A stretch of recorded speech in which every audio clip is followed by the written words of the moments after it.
हाँ, तो हम मार्च क्लोजिंग में थे। तो मार्च क्लोजिंग में हमने कुछ प्रोविजन एंट्रियाँ पास कर ली थी एक्सपेंसेस से संबंधित। आज हम एसेट्स की वैल्यूएशन करेंगे, संपत्तियों का मूल्यांकन करेंगे।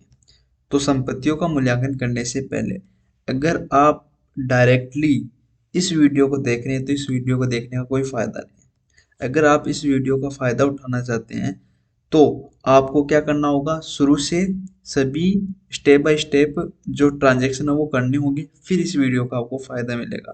तो मैंने आपको अलग से प्लेलिस्ट बना दी है टेली फ्री कोर्स के नाम से। आप उसमें आपको अप्रैल मई जून जुलाई अगस्त सितंबर अक्टूबर नवंबर दिसंबर जनवरी फरवरी मार्च तक के कंप्लीट ट्रांजैक्शन मिलेंगे, उनका कंप्लीट वीडियो मिलेगा। वो आप एक एक देखते रहिए, फिर आप मार्च का ये वीडियो देखिए, आपको सच में मज़ा आएगा ये वीडियो देखने में और काम करने में। तो आप अप्रैल से लेके मार्च तक का कंप्लीट वर्क करोगे तब ये आपको करने में मज़ा आएगा। तो वो आप कर लेना। और इनकी बैक टू बैक पीडीएफ मैं आपको टेलीग्राम में अवेलेबल करवा रहा हूँ, जिसका लिंक है वो हर एक वीडियो के डिस्क्रिप्शन में है। तो वहाँ पे आप चेकआउट कर लेना। तो चलिए शुरू करते हैं। हम आज असेट्स का वैल्यूएशन करेंगे। तो असेट्स का वैल्यूएशन करने से पहले हमें ये पता होना चाहिए कि हमारे बिजनेस में क्या क्या एसेट्स अवेलेबल है। तो मैं यहाँ पर आपको लिस्ट दिख रही है। हमारे बिजनेस में अवेलेबल है mobile phone, AC, cell phone, computer, electricity fitting, furniture and fixture, office chair, office table and sofa furniture. ये कैसे पता चलेगा? आप अपनी टेली में आएंगे और यहाँ से आप अपनी बैलेंस शीट देख सकते हैं, फिर यहाँ पर ट्रायल बैलेंस चेक कर सकते हो। तो ट्रायल बैलेंस में यहाँ पर दिखा देता हूँ। ये आपकी असेट्स है। फिक्स एसेट्स पर आपका वैल्यूएशन होता है। तो फिक्स एसेट्स पर आपका वैल्यूएशन किस में नहीं, कुछ अपवाद होते हैं जैसे बिल्डिंग वगैरह पर वैल्यूएशन नहीं होता, ठीक है, क्योंकि उनकी कीमत बढ़ती रहती है। तो उनको छोड़ के सभी पे होता है। तो ये मैंने जिन पे वैल्यूएशन करना है वो आपको है। हाँ, यहाँ पर उनके अमाउंट दे रखा है कि उनकी कॉस्ट क्या थी, हम जब परचेज किया था तब उनकी कॉस्ट क्या थी वो थी। अच्छा, परचेज डेट यानी किस तारीख को हमने परचेज किया था वो डेट यहाँ पर आ रही है। अच्छा, यूजफुल लाइफ यानी कि जैसे कि हमने मोबाइल फ़ोन खरीदा था तो इसका यूज़ कितने साल तक बिजनेस में कर सकते हैं, वो लाइफ यानी कि इसका जीवन काल है कि कितने साल तक ये वर्क में रहेगा, सही तरीके से प्रॉपर वर्क करेगा। बाद में 4 साल बाद में प्रॉपर वर्क नहीं करेगा, यानी कि 10,000 की वैल्यू की जो यूज है वो कंप्लीट हो जाएगा, फिर ये इसका वैल्यू जीरो हो जाएगा। यानी कि कबाड़ है उसमें ये सेल करने योग्य होगा, वैसे जनरली हम सेल नहीं कर सकते, ठीक है। तो इस प्रकार से यूजफुल लाइफ है। और मैंने ये राइट ऑफ वैल्यू निकाली है। आपको ये निकालनी होगी या ये वैल्यू आपको निकालनी होगी। कैसे निकालनी होगी मैं बता दूंगा, ठीक है। और ये डे क्या है ये भी मैं आपको बता देता हूँ। तो चलिए शुरू करते हैं। आपको प्रत्येक एसेट्स की वैल्यू निकालनी है। तो प्रत्येक एसेट्स की वैल्यू निकालनी है तो पहले आपको ईयरली आपको उसकी वैल्यू निकालनी है। तो ईयरली वैल्यू निकालने के लिए आपके पास ये फॉर्मूला है, डेप्रिसिएशन 1 ईयर। तो यहाँ पर कॉस्ट ऑफ फिक्स एसेट्स यानी कि आपकी फिक्स एसेट्स की कॉस्ट, यानी कि जब परचेज किया था वो कॉस्ट आपको पता होनी चाहिए। यूजफुल लाइफ पता होनी चाहिए, फिर तब आपका 1 ईयर का डेप्रिसिएशन आ जाएगा। तो हम ये देखते हैं कि भाई हमारे पास मोबाइल फ़ोन है। तो यहाँ पर देखो आपके पास मोबाइल फ़ोन है, उसकी वैल्यू है 10,000। तो यहाँ पर आपके मोबाइल फ़ोन की वैल्यू है कितनी, 10,000। तो आपको क्या करना होगा, 10,000 में यूजफुल लाइफ का क्या करना होगा, डिवाइड करना होगा, यानी कि भाग देना होगा। तो यहाँ पर आपको 4 साल का भाग दे देंगे। तो जैसे हम 4 साल का भाग दे देंगे आपकी 1 ईयर की वैल्यू आ जाएगी। जैसे कि हम यहाँ पर करते हैं कि 10,000 है भाग 4 साल, आपकी वैल्यू आ गई 2500। कितनी आ गई, 2500। यहाँ पर वैल्यू आ गई 2500।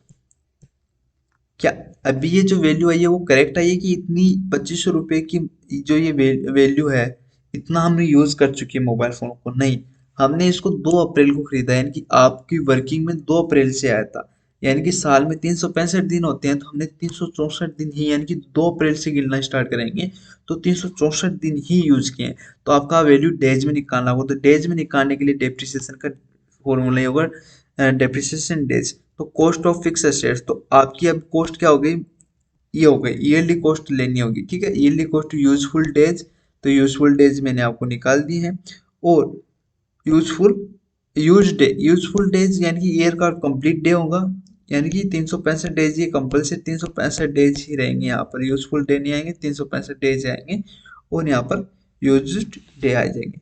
ठीक है, तो जैसे कि हम इन्हें यहाँ पर रखेंगे कि भाई 2500 रुपये की आपकी कॉस्ट आई है 1 ईयर की, तो 1 ईयर कॉस्ट है वो आपकी आनी चाहिए, फिर गुना कर देंगे यूजफुल कितने डेज यूज हुई है, तो आपका ये यूज हुआ है 364 डेज, और यहाँ पर इसका डिवाइड हो जाएगा 365 से। इसको सोल्व करेंगे तो आपकी वैल्यू आ जाएगी। तो इसको सोल्व करते हैं, तो यहाँ पर 2500 गुणा गुणा 364 भाग 365 इक्वल, तो आपकी 2493 रुपये वैल्यू आ गई, जो कि ये है। इसी प्रकार आपको ये निकालना, मैं ऐसे का भी निकाल के बता देता हूँ। 25,000 का 4 से डिवाइड करेंगे, तो 25,000 का 4 से डिवाइड करेंगे तो कैसे होगा, 25,000 का 4 से डिवाइड,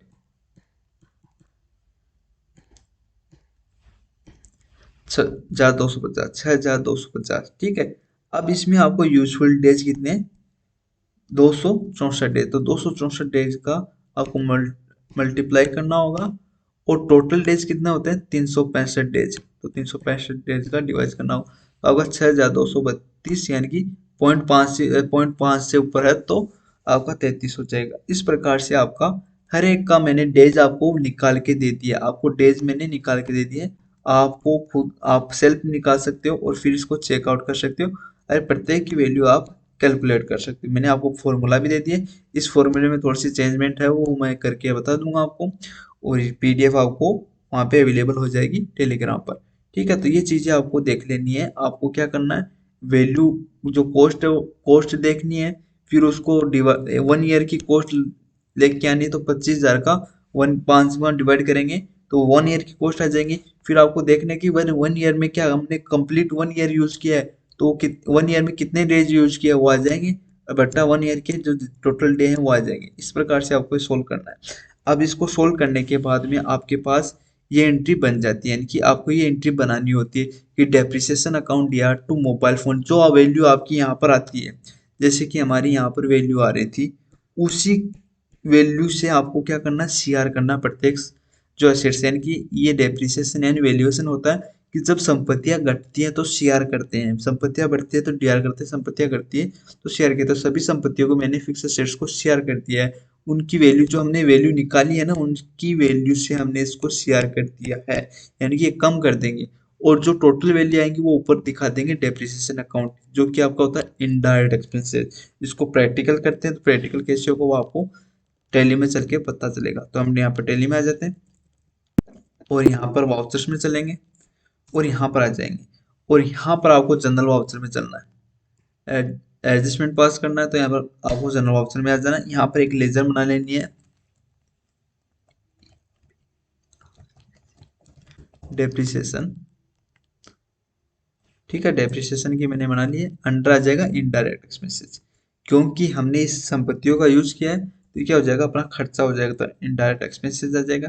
अच्छा, कितने का एक्सपेंसेस हुआ वो आपको इन सभी का टोटल कर लेना है, यानी कि इन सभी का आपको टोटल कर लेना है, इन सभी का टोटल कर लेना, वो टोटल यहाँ पर आपको मेंशन कर देना है, यानी कि इन सभी जो आपने वैल्यू निकाली है, जो डेप्रिसिएशन आपने निकाला है कि जितना आपको डिस्क्लोज करना है, वो आपको यहाँ पर वैल्यू लेना है और उनका टोटल कर लेना है।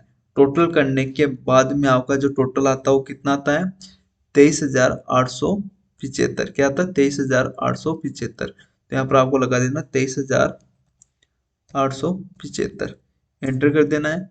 फिर यहाँ पर सीआर आ जाएगा, सीआर में पहला असेट्स कौन सा है, मोबाइल फोन, तो आपको मोबाइल फोन क्या लेना है, सर्च करना है, तो यहाँ पर मोबाइल फोन आ जाएगा, यह आपका मोबाइल फोन आ गया। कितनी वैल्यू है मोबाइल फोन की आपकी, 2493, तो यहाँ पर 2493 आप रख देना, फिर एंटर करना।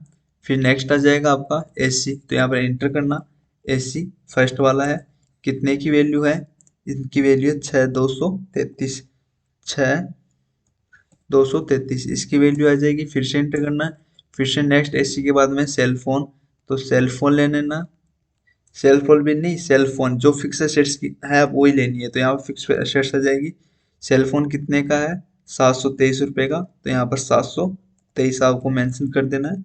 और यहाँ पर फिर आपको कंप्यूटर लेना है, 4,945। तो यहाँ पर कंप्यूटर आपका जाएगा, कंप्यूटर 4,945। फिर आपका जाएगा इलेक्ट्रिसिटी फिटिंग, इलेक्ट्रिसिटी फिटिंग कितने की है, 164 रुपये की। 164 का आपका इसका एक्सपेंस हो चुका है। फिर नेक्स्ट आ जाएगा furniture and fixer, furniture and fixer आ जाएगा आपका 490,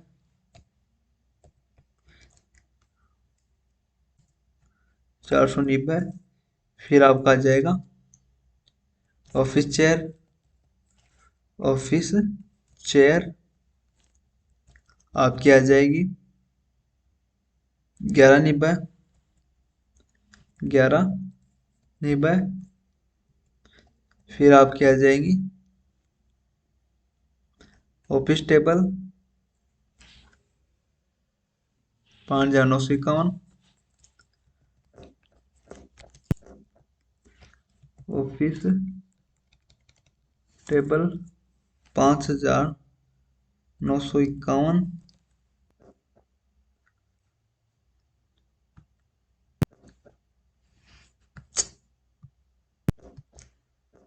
5,951। फिर इंटर। फिर आ जाएगा आपका सोफा फर्नीचर, सोफा फर्नीचर जो कि आपका है 1686।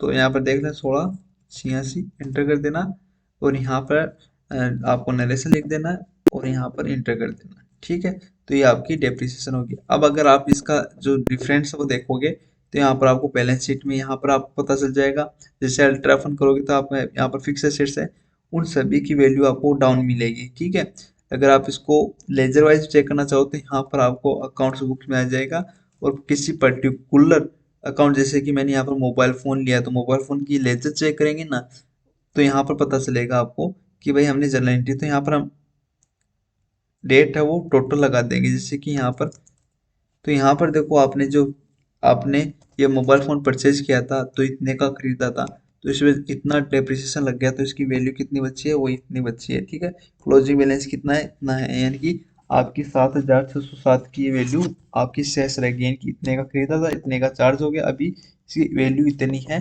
जो आपकी बुक्स में शो होगी। तो बुक्स कहाँ पे, आपकी बैलेंस शीट में ही इतने की शो होगी, यानी कि आपको ये एग्जैक्ट वैल्यू दिखानी है। अगर इन ये काम नहीं करते, अगर डायरेक्ट हम अगले मंथ में जंप कर जाते, तो हमारा जो प्रॉफिट है वो सही नहीं आता, क्योंकि इतना तो खर्च ये भी तो हुआ है, तो ये खर्च अपने प्रॉफिट को कम करेगा, धीरे धीरे कम करेगा। तो जैसे हम प्रॉफिट एंड लॉस करेंगे ना, चेक करेंगे ना, तो यहाँ पर ये प्रॉफिट है जो ये कम होता हुआ दिखाई देगा।